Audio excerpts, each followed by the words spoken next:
I know that celebrities are getting skinny to stay relevant, and I know that normal girls like you and me are thinking about getting skinny because of the influence of these celebrities.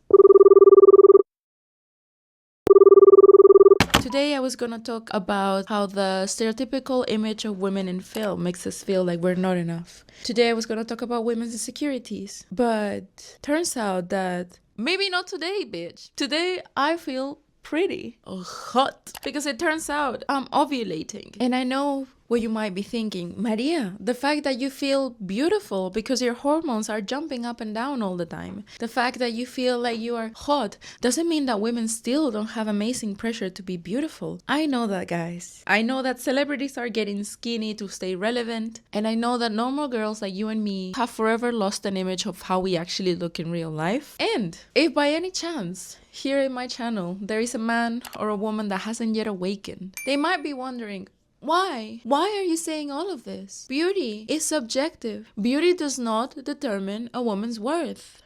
I've come to the conclusion that beauty standards are 100% not subjective. And by contrast, it is 100% shitty to be a woman when your existence is intrinsically attached to a beauty canon.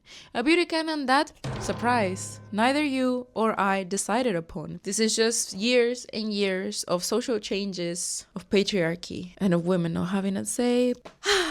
And whether you think that beauty is useful or not in your daily life, we are continuously bombarded with messages that show us the privilege and the advantages that beauty can give us, the opportunity. And if we start pulling apart our beauty canon, we will find that part of that beauty canon is thinness. Not because I think that you have to be thin to be beautiful, but it is true that to be understood as beautiful under a beauty canon, in general, you do have to be skinny. It just forms part of it. If you're a woman old enough to reason, and I hope you are because I don't want children in my channel, then you probably know where all of this come from, right? Since we were little, we have watched skinny people do everything. Thin people are actresses, are actors, but they're also journalists. Even our politicians, our female politicians are normative. And it got to the point that even shows for kids or teenage audiences show only thin people. So you grow up and you come to the natural conclusion, I must be thin to be beautiful. But today, guys, we're going to focus on skinniness as a way out. Skinny as an opportunity. Like, you know, in my past video, I talked a little bit about my journey with EDs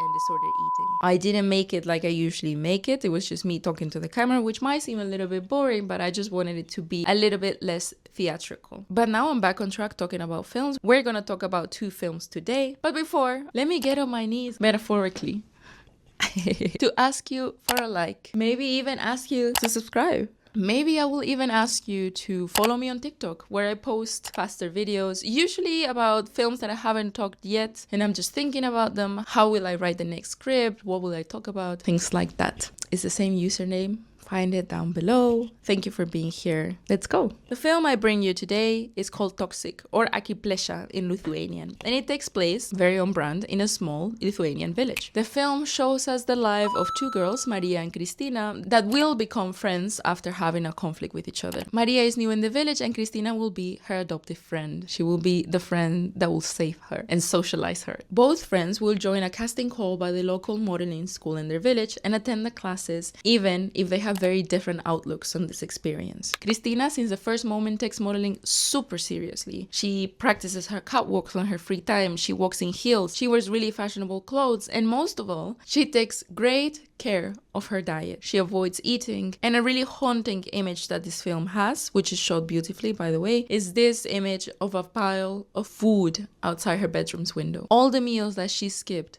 wasted, rotting away, which is very true. Little is said about the waste of food when you have an eating disorder. Maria, oi, it's the first time I'm this close to the camera today. That's weird. I don't know why I'm staying so much at the back. Maria, on the other hand, in the beginning, she doesn't take it as seriously because she thinks that she could never be a model. She has a defect on one of her legs, and so she limps when she walks, and she's like, how can I be a model if I have a limp? Have you ever seen a model that is a limp? That's how they call it, a limp. I don't know if that's the right word to say it. But ironically enough, like many things in life, Maria is the one that is favored by the modeling school. Maria is naturally really tall, and also she has very distinctive features. Maybe Maybe she's not like a bombshell beauty because she's 13. How can she be? I forgot to tell you this girl's age. But she has the sort of high fashion look that an agency will want. Great bone structure, very separate eyes.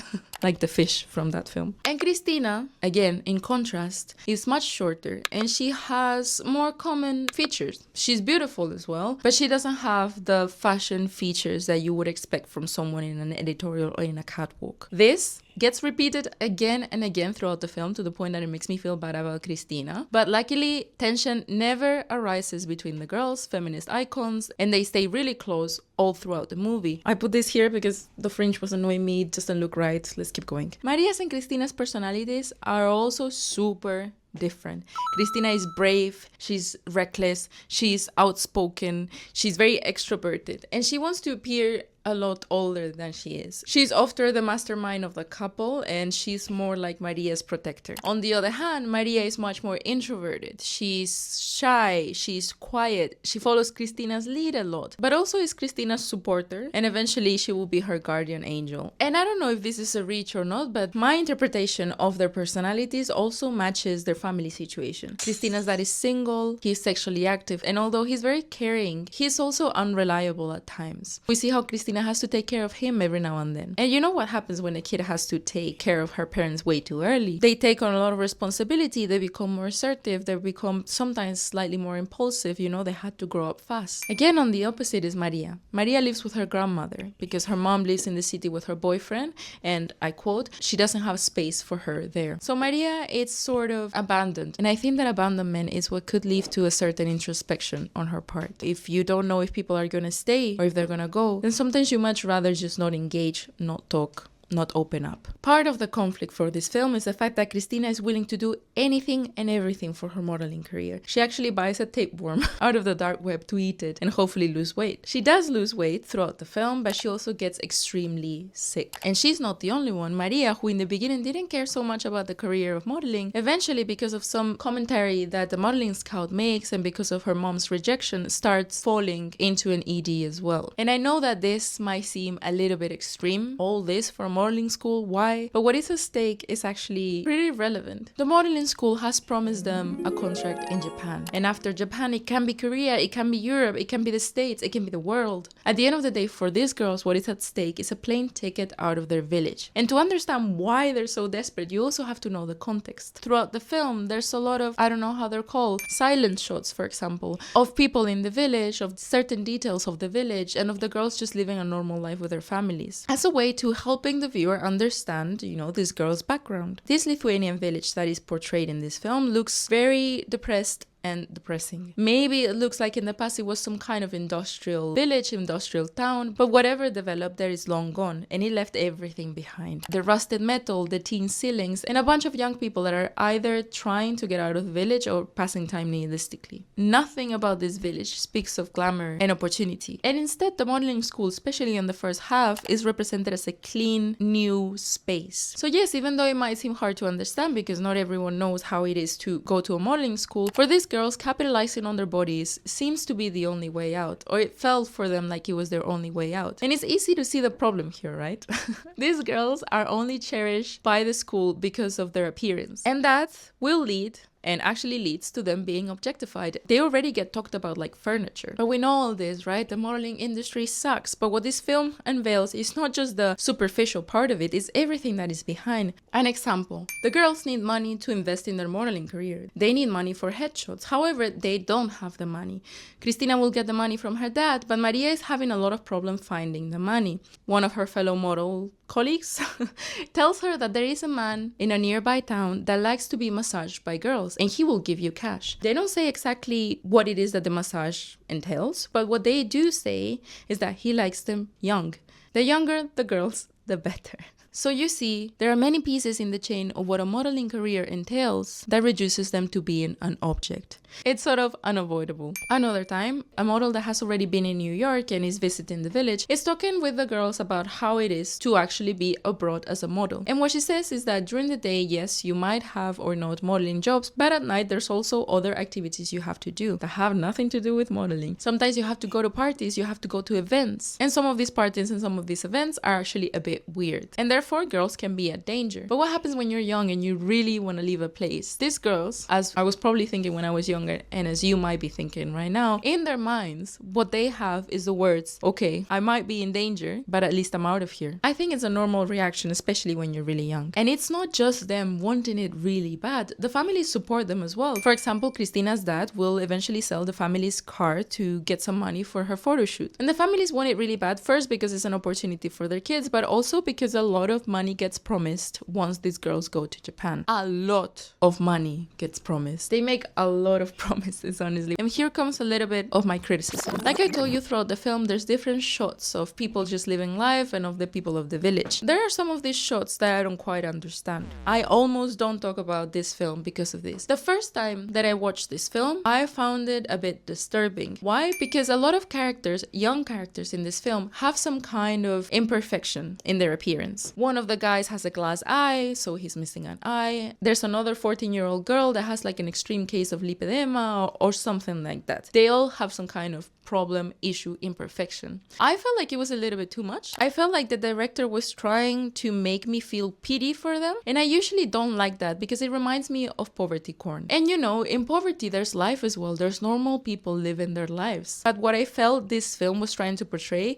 was not poverty, but misery. But second time I watched this film, I thought that maybe the director's choice was not so focused on the economic background of the village, but on creating contrast in between the strict canon of beauty that modeling wants and the reality of the world, which is that we people, we look different. We have different shapes, different sizes, different everything. And I think I realized it only on the second time because there's transitions like this that could try to appeal to that contrast. And let's go with that last word, contrast. I think that this film is all about contrast.